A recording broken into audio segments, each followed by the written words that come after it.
2004 সালে জন আব্রাহাম, অভিষেক বচ্চন ও উদয় চোপড়াকে নিয়ে ধুম সিরিজ শুরু করেন আদিত্য চোপড়া। সঞ্জয় গাধভি পরিচালিত ধুম তখন সুপার হিট হয়েছিল। ওই সিনেমার মাধ্যমে বলিউড দর্শকদের জন্য অ্যাকশন ধর্মী গল্প বলতে নতুন প্যাটার্ন চালু হয়। নেগেটিভ চরিত্রকে সিনেমায় অসাধারণ করে তুলেছিল ধুম। এর 2 বছর পর 2006 সালে ধুম 2-তে ঋত্বিক রোশনকে মূল চরিত্রে দেখা যায়। তারপর 2013 সালে আমির খান অভিনয় করলে ফ্র্যাঞ্চাইজিটি আরো বড় হতে শুরু করে।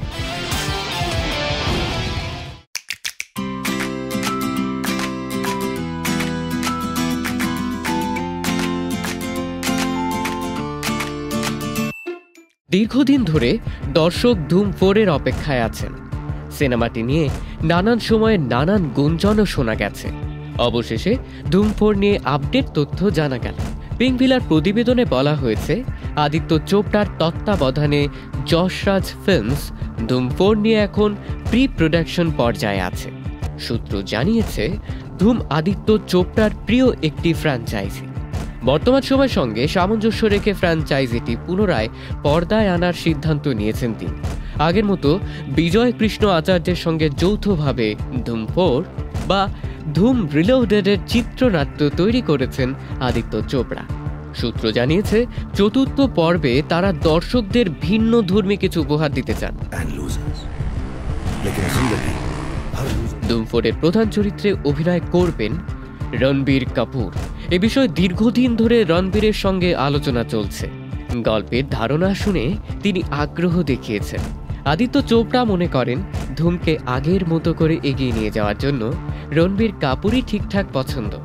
ধুমে রণবীর নেতিবাচক চরিত্রে অভিনয় করলেও আক্ষরিক অর্থে মূল অভিনেতাদের কেউই ফিরবেন না।